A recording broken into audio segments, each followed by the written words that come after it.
the 140th selection is Dan McCool.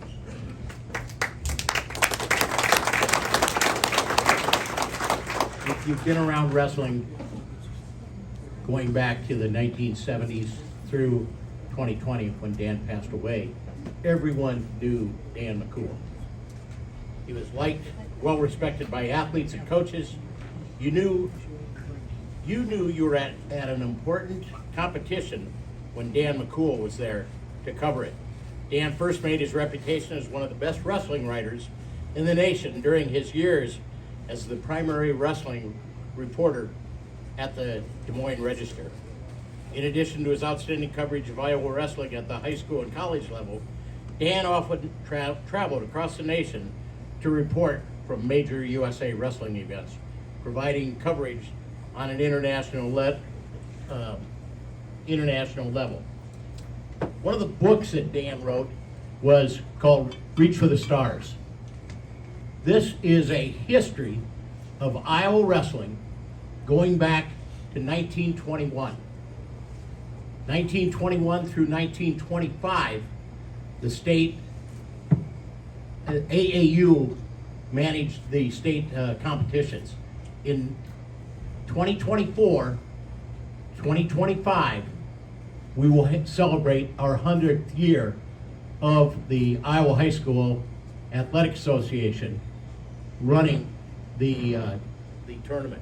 I'm going to give you a couple items that I went through as I've read this, and I started reading it again this morning, but there's a couple things that stuck out to me. One of them involves a gentleman from Cresco, and his name was Gene Tuttle, and I was looking through this because if you go back into the back part, it shows every state championship match going from 1925 or 1921 forward.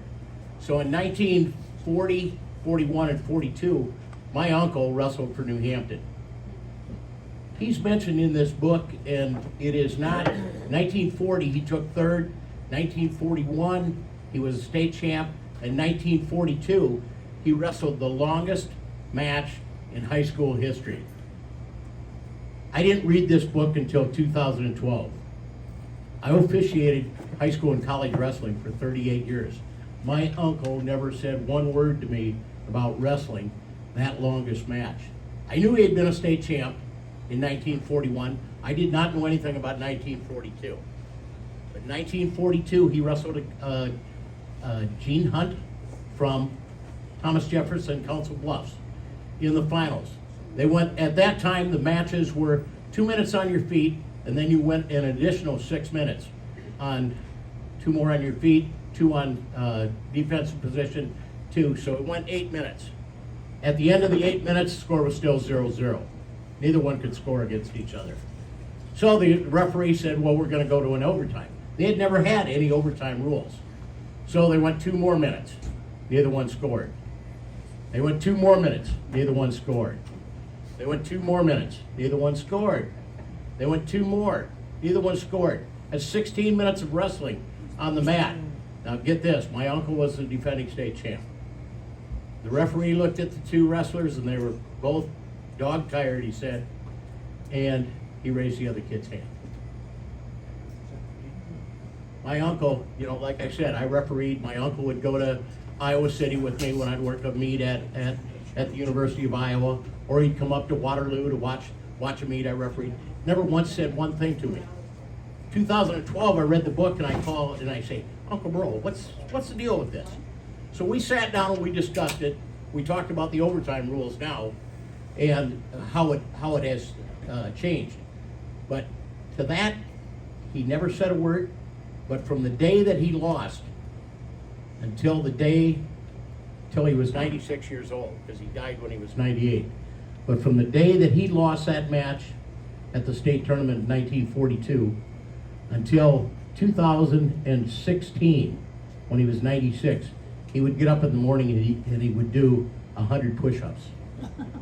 Every morning, 100 push-ups, 365 days a week. You guys do the math on it. Then I said, well, why'd you quit doing them at 96? And he said, well, I was getting kind of old. So he cut back to 50. So he was still doing 50 until the time that he was in the nursing home. The other thing, so I was looking at that. The other thing, like I said, I was looking up, and one of the things that stuck out to me was I looked at the 1940 finals, and my uncle had taken third. But there was a gentleman from Cresco that had taken second at 85 pounds. But then I went back and researched it a little bit more. 1937, Mr. Tuttle was a runner-up at 85 pounds. He got beat by Albert Lehman from Cresco, or from Osage, excuse me. That was at 85 pounds. The next year, his sophomore year, he wrestled at 95 pounds. He got beat in the finals at 95 pounds by Albert Lehman. His junior year, he pumped up to 105 pounds and got beat by Jerry Germ Lehman, who went on to coach at Lehigh University, from Osage, the brother of Albert Lehman. His senior year, he cut back down to 85 pounds. And he ended up getting beat by Jimmy Stoyanoff from Waterloo West. 4 times he was in the finals. 4 times he was a runner-up. Still a state champ, and I'm sure in everybody's eyes in Cresco. So without further ado, accepting the award for Dan posthumously is his wife, Diane McCool. Diane?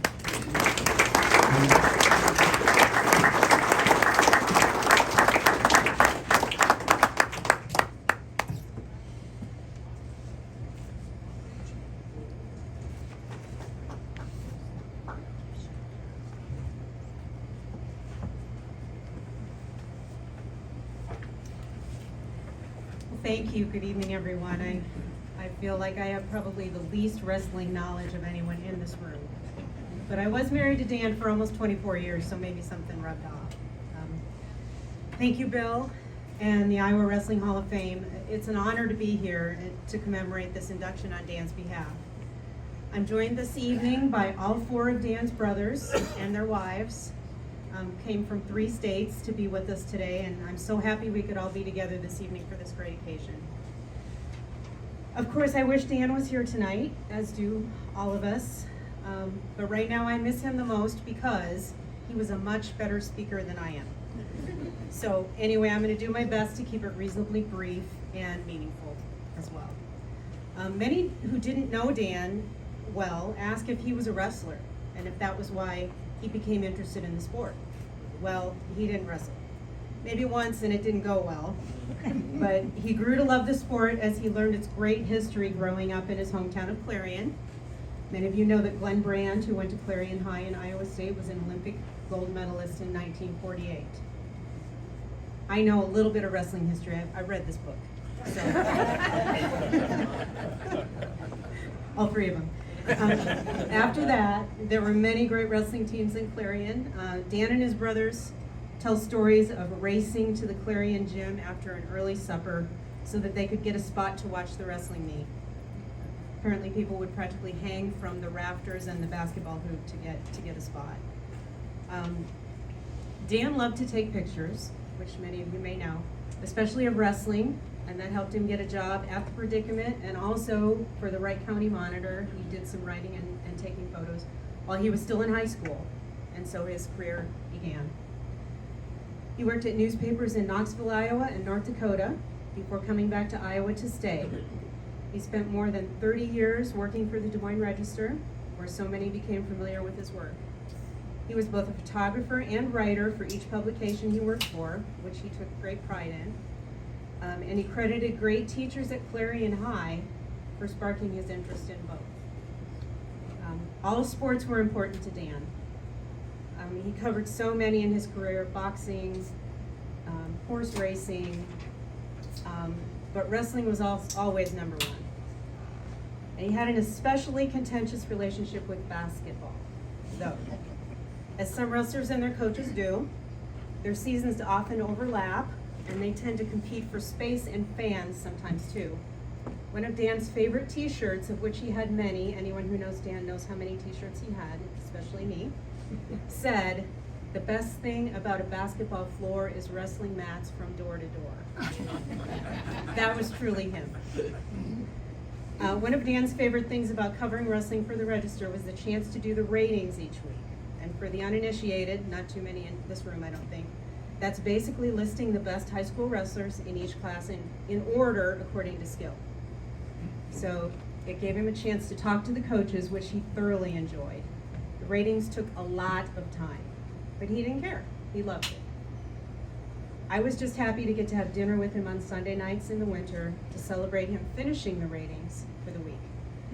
He was very proud when his final ratings closely matched the results of the state tournament, which they often did.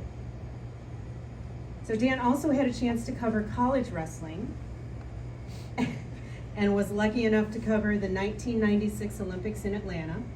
I remember on that trip he shared a room with at least 2 other guys, and I think he might have slept on the floor for part of the time. But it was worth it for him. Once again, he loved it. He'd often be asked by national publications to write stories for them at the same time he was covering a big national event for the Register. Sometimes he'd write 6 stories a day or more. His work ethic was next to none, most likely learned from his dad, Bob, who was a doctor, and his mom, Kitty, who kept 5 boys in check, often single-handedly. In 2009, as the newspaper business began to change and subscriptions lagged, Dan was laid off from the Register. I think I was more anxious than he was about it because he already had a plan. He told me that on his long drives home from wrestling meets in sometimes brutal weather, to keep his mind busy, he'd think about what else he could write about. That's what he did. That's when the idea for the book called Reach for the Stars, the Iowa High School Wrestling Tournament, was born. That was Dan's first book, which ended up being a several years long project with 3 editions. That's when I picked up my second job, this time as a book editor. I was always a writer and still am, but I've done some editing too. And he asked so nicely, I just had to say yes. For those who don't know, Dan and I met because we both worked at the Des Moines Register. He was working as a correspondent in Cedar Falls, and I worked in the newsroom in Des Moines. It was my job to talk to him on the phone each day, imagine having that job, to find out what he was writing about so I could tell the sports editor. Well, over time, our conversations gradually got longer and longer, and we talked less and less about work. We met for the first time when he came to the Des Moines office before covering the state wrestling tournament, and I guess the rest was history. We were married for almost 24 years. Okay, back to wrestling. For Dan, it was all about the stories. Sure, he loved the statistics and the ratings, but he loved to tell people stories, wrestlers' stories. And he loved talking to people to learn everything he could. Dan ended up writing 2 more books after Reach for the Stars. The first one was about the history of the state wrestling tournament in Iowa, another history that he wrote for a different company out of South Carolina. And he was about the best one to write that book, since I think he attended the state tournament more than 40 times. His brothers might be able to put a better number to that than I would, but he went a lot of times. His other book was about former Dowling wrestling coach Bob Dara, a fellow inductee, who was a great coach with a career that was fun to write about. It was more of what Dan was all about, great stories. Throughout his career, Dan became known as an expert on the subject of wrestling. He hated the word guru, but people called him that. He was happy to share his knowledge. I'm so glad he wrote all of those stories and books about wrestling, not only so that we can remember those stories, but so that we can remember him too. Thank you. I hope you have a wonderful rest of your evening.